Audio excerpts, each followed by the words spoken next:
28 अगस्त 2025 की बात है दोस्तों। एक महिला अपने घर के कामकाज से फ्री होती है। थोड़ा रिलैक्स होने के लिए वो क्या करती है, अपना मोबाइल लेती है और इंस्टाग्राम पर रील देखने लगती है। और जब वो इंस्टाग्राम पर रील देख रही होती है तभी उसकी नज़र एक रील पर गड़ जाती है। अब वो क्या करती है, उस प्रोफाइल में जाती है जिसकी ये रील है और उसकी जितनी भी रील होती हैं उन सभी को देख डालती है। वो उस रील को देखकर चौंक जाती है और फिर अपने ही परिवार की एक महिला के पास जाती है और उन्हें दिखाती है कि देखो, ये मेरे पति हैं, किसी और महिला के साथ में ये लिपसिंग कर रहे हैं, रील बना रहे हैं। अब जैसे ही उसके परिवार की जो महिला है उस रील को देखती है तो वो उससे कहती है कि बेटा, तुम्हारे दिमाग पे थोड़ा सदमा लग गया है। दरअसल तुम भूल गई हो कि तुम्हारा पति जो है मर चुका है। आज से 7 साल पहले तुम्हारा पति मर गया है और तुम इस रील में फालतू में घुसी पड़ी हो। इसको छोड़ो, इन चीज़ों में कुछ नहीं रखा। लेकिन वो महिला कहती है कि नहीं, ये मेरा पति ही है। लेकिन उसके परिवार की महिला उसकी बात को बिल्कुल भी नहीं मानती। इसलिए क्या होता है दोस्तों, ये महिला सीधे जाती है पुलिस स्टेशन और पुलिस स्टेशन में जाके पुलिस वालों को बताती है कि साहब, आज से 7 साल पहले मेरा पति घर से अचानक गायब हो गया था और वो कहीं नहीं मिला था। लेकिन आज मुझे एक रील मिली है जिसमें मेरा पति एक औरत के साथ में रील बना रहा है।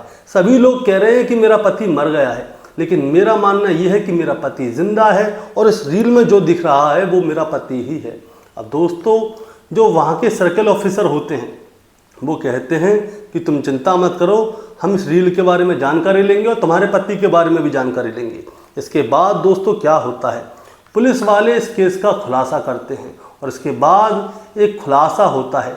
दरअसल इस महिला का पति जो है वो आज से लगभग 7-8 साल पहले घर से गायब हो चुका था। सभी लोगों का ये मानना था कि वो मर चुका है, लेकिन अब वो आदमी जो है घर से कई 100 किलोमीटर दूर अपना परिवार बना के रह रहा है। यानी कि वो अपने घर से लगभग 700 किलोमीटर दूर रह रहा है और वहाँ पे उसने शादी भी कर ली है और मज़े की ज़िंदगी काट रहा है। अब इस केस का खुलासा कैसे हुआ और आखिर ये पति अचानक से घर से गायब कैसे हो गया, आज की कहानी इसी के ऊपर है। दोस्तों, कहानी शुरू करूंगा उससे पहले मैं बस आपसे यही कहना चाहूँगा कि अगर आप मेरे चैनल पे नए हैं तो चैनल को जल्दी से सब्सक्राइब कर दीजिएगा ताकि रोजाना रात को 8 बजे मैं आपके लिए एक सच्ची घटना की कहानी लेकर आ सकूँ। नमस्कार दोस्तों, मैं गौरव शर्मा और आप देख रहे हैं गौरव शर्मा सफ़र। दोस्तों, आज की जो सच्ची घटना मैं आपको सुनाने जा रहा हूँ, ये सच्ची घटना शुरू होती है उत्तर प्रदेश के हरदोई से और हरदोई का ही एक थाना लगता है, थाना संडीला। और संडीला थाना क्षेत्र के अंतर्गत एक गांव आता है आटामऊ और आटामऊ का ही रहने वाला एक लड़का होता है जिसका नाम होता है जितेंद्र कुमार उर्फ बबलू। बबलू जो है औद्योगिक फैक्ट्री में काम करता है और बबलू का जो है रिश्ता लगता है मुरारनगर गांव की रहने वाली सीलू से। अब होता क्या है दोस्तों, सीलू के परिवार वाले और बबलू के परिवार वाले मिलते हैं। लड़का को लड़की पसंद आ जाती है, लड़की को लड़का पसंद आ जाता है। शादी ब्याह की बात तय होती है और तारीख तय होती है 28 अप्रैल 2017। 28 अप्रैल 2017 को जितेंद्र और सीलू की बड़े ही धूमधाम से शादी होती है। जितेंद्र जाता है बारात लेके, शादी करके सीलू को अपने घर ले आता है। अब होता क्या है दोस्तों, शुरुआत में तो सब कुछ ठीक चलता है, लेकिन कभी कभी छोटी छोटी बातों पे इन दोनों के बीच में क्या है, झगड़ा हो जाता था। झगड़ा हो जाता था तो हाथ पैर भी चलते थे, यानी कि जितेंद्र जो है कभी कभी सीलू के ऊपर हाथ उठा दिया करता था। अब समय ऐसे ही आगे गुजरता है। अप्रैल में शादी हुई थी, अप्रैल से मई, मई से जून, जून से जुलाई, जुलाई से अगस्त। अब ये झगड़ा क्या है, आए दिन किसी बात हो गई थी, छोटी छोटी बातों पे झगड़ा होता था और जितेंद्र जो है सीलू के ऊपर हाथ उठा दिया करता था।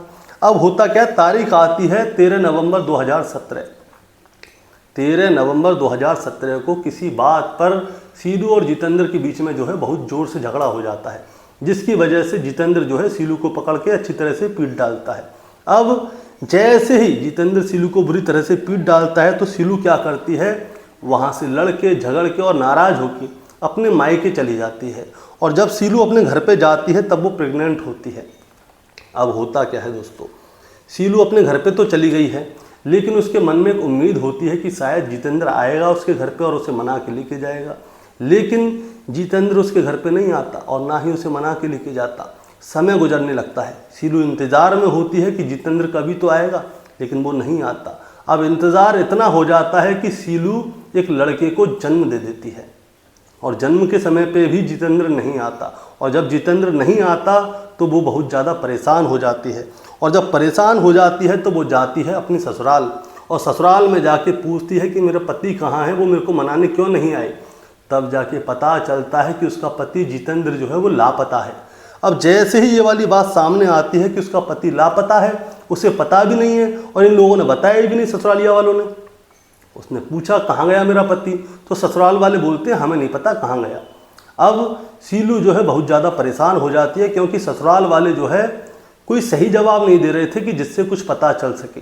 इसीलिए क्या होता है दोस्तों, जो सीलू है सीधे जाती है संडिल्य थाने, और संडिल्य थाने में जाकर वो एक रिपोर्ट दर्ज कराती है। वो बताती है कि साहब मेरे पति का नाम जितेंद्र कुमार उर्फ बबलू है, और वो अचानक से ही घर से गायब हो गए हैं, और घर वालों से पूछ रही हूँ तो वो कोई जवाब नहीं दे रहे। उनसे मेरा झगड़ा हो गया था, मैं अपने मायके चली गई थी, मैं इंतज़ार में थी कि वो शायद मेरे को मनाने आएंगे, मना के ले जाएंगे कि, लेकिन वो नहीं आए। अब मैं यहाँ पे आई हूँ ससुराल, तब जाके मुझे पता चला है कि जो मेरे पति हैं वो घर से लापता है। अब पुलिस वाले क्या करते हैं, उनसे कहते हैं सीलू से कि तुम ऐसा करो, घर चली जाओ, हम देख लेंगे क्या होगा क्या नहीं हुआ तुम्हारे पति के साथ। लेकिन पुलिस वाले जो है इस मामले में ज़्यादा ध्यान नहीं देते। सीलू आती है, उसकी सुनते हैं और उसको फ्री कर देते हैं कि तुम जाओ, हम जानकारी ले लेंगे। सीलू 2-4 बार जाती है, तभी उसे फील हो जाता है अंदर से कि पुलिस वाले कोई इस मामले में कार्रवाई कर नहीं रहे। इसीलिए क्या होता है, वो सीधी जाती है कोर्ट, और कोर्ट में एक वकील के पास जाती है और वकील को सारी कहानी शुरू से लेकर आखिर तक सुनाती है। इसीलिए वकील उससे कहता है कि हम जो है कोर्ट में अपील करेंगे, कोर्ट से आदेश जाएंगे तब जाके पुलिस वाले जो है काम करेंगे। तो सीलू जो है वकील के साथ मिलके कोर्ट में अप्लाई कर देती है कि मेरा पति जो है गुमशुदा है और पुलिस वाले जो है कोई काम नहीं कर रहे। इसके बाद कोर्ट से आदेश आते हैं तो इसके बाद क्या होता है, जो पुलिस वाले हैं उसके पति जितेंद्र उर्फ बबलू को जो है थोड़ा सा तलाश करते हैं और ज़्यादा कुछ नहीं करते। इसके बाद बस तलाश ही करते हैं, कोई रिप्लाई आता नहीं है। लेकिन इसी बीच में तारीख आती है 22 अप्रैल 2018। 22 अप्रैल 2018 को क्या होता है, जो जितेंद्र के परिवार वाले हैं वो लोग जाते हैं थाने और वहाँ पे जाके एक FIR दर्ज कराते हैं। वो कहते हैं कि हमारा बेटा जो जितेंद्र है वो घर से अचानक गायब हो गया, और हमें पूरा शक है कि हमारे बेटे जितेंद्र को गायब करने वाला कोई और नहीं, उसकी पत्नी सीलू और उसके परिवार वाले हैं। हमें पूरा शक है कि शायद सीलू और उसके परिवार वालों ने जितेंद्र की हत्या करवा दी है, और इसके बाद उसकी जो लाश है उसको कहीं पे दफना दिया है या छुपा दिया है। अब ऐसी FIR दर्ज होने के बाद पुलिस वाले उतनी ही मदद जितेंद्र के परिवार वालों की करते हैं जितनी सीलू की थी। यानी कि इस मामले में वो कोई जांच पड़ताल करते नहीं है कि जितेंद्र कहाँ गया कहाँ नहीं गया। ना तो वो सीलू से कुछ पूछते हैं, ना ही जितेंद्र के परिवार वालों से कुछ पूछते हैं। मामला ऐसे ही शांत हो जाता है। अब सीलू क्या करती है, वो अपने बच्चे को लेकर वापस अपने मायके चली जाती है। मायके जाती है, वहीं पे अपने बच्चे के साथ रहने का इंतज़ाम करती है कि कैसे रहेगी कैसे नहीं रहेगी, क्योंकि बच्चा सिर्फ कुछ महीनों का था उस समय पे। अब सीलू जो है अपने मायके चली जाती है। पति गायब हो चुका है, लापता हो चुका है, ससुराल वाले कोई जवाब नहीं दे रहे थे, पुलिस वाले कोई जांच पड़ताल नहीं कर रहे थे। अब इसके बाद समय गुजरने लगता है, सीलू का बच्चा जो है बड़ा होने लगता है। इसीलिए सीलू क्या करती है, बच्चे का स्कूल में एडमिशन भी करा देती है, खुद ही वहाँ पे काम करती थी, उससे अपनी दिनचर्या चलाती थी। अब तारीख आती है 28 अगस्त 2025। 28 अगस्त 2025 को क्या होता है दोस्तों, 28 अगस्त 2025 की दोपहर में सीलू जो है अपने घर का काम करती है, उसके बाद थोड़ा आराम करती है ताकि उसका माइंड फ्रेश हो जाए, और वो अपना मोबाइल उठाती है और इंस्टाग्राम पर रील देखने लगती है। और जब वो रील देख रही होती है तभी उसकी नज़र एक रील पर अड़ जाती है, और उस रील में उसका पति जितेंद्र होता है, जिसके साथ में एक महिला होती है, और जितेंद्र और वो महिला जो हैं दोनों मिलके गानों पे लिपसिंग कर रहे थे। अब सीलू जैसे ही जितेंद्र को देखती है तो वो चौंक जाती है कि अरे ये तो मेरा पति जितेंद्र है। अब वो उसकी प्रोफाइल में जाती है और अंदर जाके जितनी भी रील थी उन सभी को देख डालती है, और वो समझ जाती है कि ये कोई और नहीं, मेरा पति जितेंद्र ही है। इसीलिए वो क्या करती है, अपने ही परिवार की एक महिला के पास जाती है और उसे वो रील दिखाती है कि देखिए ये मेरा पति जितेंद्र है और ये किसी और महिला के साथ में लिपसिंग कर रहा है। लेकिन जो उसके परिवार की महिला होती है वो उससे कहती है कि तुम्हारे पति जो है आज से 7 साल पहले मर गया है। इसकी शक्ल भले ही जितेंद्र से मिल रही है, लेकिन ये जितेंद्र नहीं है। लेकिन शीलू उसकी बात नहीं मानती। वो कहती है कि नहीं, ये मेरा पति जितेंद्र ही है। लेकिन उसके परिवार के लोग उसकी बात नहीं मान रहे होते। इसीलिए क्या होता है, शीलू जो है सीधे पुलिस स्टेशन जाती है और वहाँ पे उसे सर्कल ऑफिसर संतोष कुमार सिंह मिलते हैं और वो उनसे जाके पूरी कहानी शुरू से लेकर आखिर तक बताती है। वो कहती है कि 7 साल पहले मेरा पति जितेंद्र अचानक से घर से गायब हो चुका था और मैंने उसको ढूंढा, तलाशा, लेकिन पुलिस वालों ने कोई काम नहीं किया। बल्कि जो मेरे ससुराल वाले थे उन्होंने मेरे ऊपर ही इल्ज़ाम लगा दिया कि इन लोगों ने जो है हमारे बेटे को गायब कर दिया है, इन लोगों ने मिलके हमारे बेटे की हत्या कर दी है। सर, मैं 7 सालों से विधवा जैसी ज़िंदगी गुजार रही हूँ, लेकिन आज मुझे इंस्टाग्राम पर मेरा पति किसी और महिला के साथ में रील बनाता हुआ दिखा है।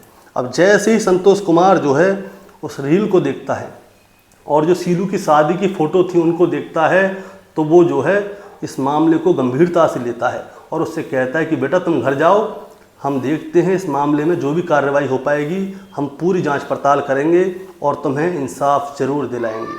अब इसके बाद क्या होता है दोस्तों, जो सर्किल ऑफिसर संतोष कुमार हैं वो इस रील की आईडी को जो है रडार पे डालते हैं और ये जानकारी लेते हैं कि ये रील आखिर बनी कहाँ पे है और कहाँ से पोस्ट हुई है। इसके बाद पता चलता है कि इनके गांव आटा मऊ से लगभग 700 किलोमीटर दूर पंजाब के लुधियाना में ये रील बनी थी।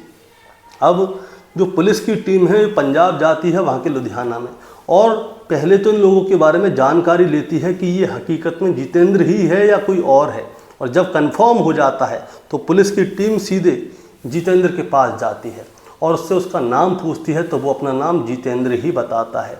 अब इसके बाद पुलिस वाले जो है उसके घर की, गांव की जानकारी ले रहे होते हैं। तो जो जितेंद्र है वो थोड़ा हड़बड़ा जाता है और अपने नाम को बदलने की और छुपाने की कोशिश करता है। लेकिन जब उससे उसका आधार कार्ड, आईडी वगैरह मांगी जाती है तो उसकी पूरी डिटेल जो है उसकी आईडी में मिल जाती है। और इसके बाद पुलिस क्या करती है, जितेंद्र को लेके सीधे उसके गांव आती है और जब गांव में आती है तो उससे उससे पूछते हैं कि आखिर तुम इतने समय से कहाँ थे, तुम्हें तुम्हारे परिवार वाले, तुम्हारे गांव वाले सब ढूंढ रहे थे, आखिर तुम गए तो गए कहाँ। दरअसल दोस्तों, जब शीलू अपने परिवार की महिला के पास गई थी और वो बता रही थी कि वो जितेंद्र ही है, तो उसके परिवार की महिला कहती है कि अगर वो जिंदा होता तो अपने परिवार वालों से, अपनी माता से, पिता से, भाई बहन, किसी से तो मिलता। वो जिंदा नहीं है। सब ने यही मान लिया था कि जितेंद्र मर चुका है, लेकिन जितेंद्र जिंदा था और अब पुलिस उसे उठाकर गांव ले आई थी। अब उससे पूछा जा रहा था। इसके बाद में जितेंद्र पूरी कहानी शुरू से लेकर आखिर तक सुनाता है। जितेंद्र बताता है कि उसे जो दहेज में पैसे मिले थे वो थोड़े कम थे, जिसकी वजह से वो शीलू जो है उसे बुरी लगती थी और वो कोई ना कोई बहाना चाहता था कि शीलू उसे छोड़ के चली जाए। अब ऐसे ही क्या होता है, 13 नवंबर 2017 को जो है उसकी जो है शीलू से झगड़ा होता है। उसे बहाना चाहिए था कि शीलू जो है उसे छोड़ के चली जाए और 13 नवंबर 2017 को जितेंद्र ने जो है शीलू को मारा पीटा था ताकि शीलू वहाँ से गुस्सा होकर चली जाए और शीलू वहाँ से गुस्सा होकर चली भी जाती है। और जितेंद्र इसी एक समय के इंतज़ार में था ताकि शीलू चली जाए और मैं फ्री हो जाऊं। अब इसके बाद शीलू तो चली गई थी अपने मायके। अब जितेंद्र क्या करता है, जितेंद्र अपने घर से हो जाता है गायब, वो जाता है लुधियाना और लुधियाना में जाकर उसे एक महिला से प्यार हो जाता है और उससे शादी हो जाती है और उसके साथ इंस्टाग्राम पर रील बना रहा होता है और रील की वजह से ही जितेंद्र पकड़ा जाता है। और अब जितेंद्र को गिरफ्तार करके दोस्तों पुलिस ने जेल भेज दिया है ताकि शीलू को जो है इंसाफ मिल सके। अब मैं आपको बताना चाहता हूँ शीलू का क्या कहना था। दोस्तों, शीलू का कहना ये था कि सर, मैंने पिछले 7-8 साल जो है एक विधवा की तरह गुजारे हैं। मेरे ससुराल में, मेरे मायके में मेरे को देखकर औरतें पता है क्या कहती हैं कि देखो कितनी मनहूस है, ये तो अपने पति को शादी होते ही खा गई। उन सब का बस यही कहना था कि मेरा जो पति जितेंद्र है वो मेरी वजह से गायब हुआ है, अगर वो मरा है तो मेरी वजह से मरा है। मैंने अपने 7-8 साल जो है ताने सुन सुन के काटे हैं। मुझे क्या पता था कि मेरा पति यहाँ से 700 किलोमीटर दूर लुधियाना में जाके शादी कर लेगा और वहाँ पे जाके अपनी ज़िंदगी आराम से गुजार रहा होगा और मैं उसकी वजह से आज अपने घर पे बैठ के गालियाँ खा रही हूँ। इसीलिए मुझे इंसाफ चाहिए। दोस्तों, पुलिस ने जो है जितेंद्र को गिरफ्तार कर लिया है और उसे जेल भेज दिया है। दोस्तों इस कहानी को सुनाने का मतलब आपको परेशान करना या विचलित करना बिल्कुल नहीं है, बस आपको बताना है और जताना है।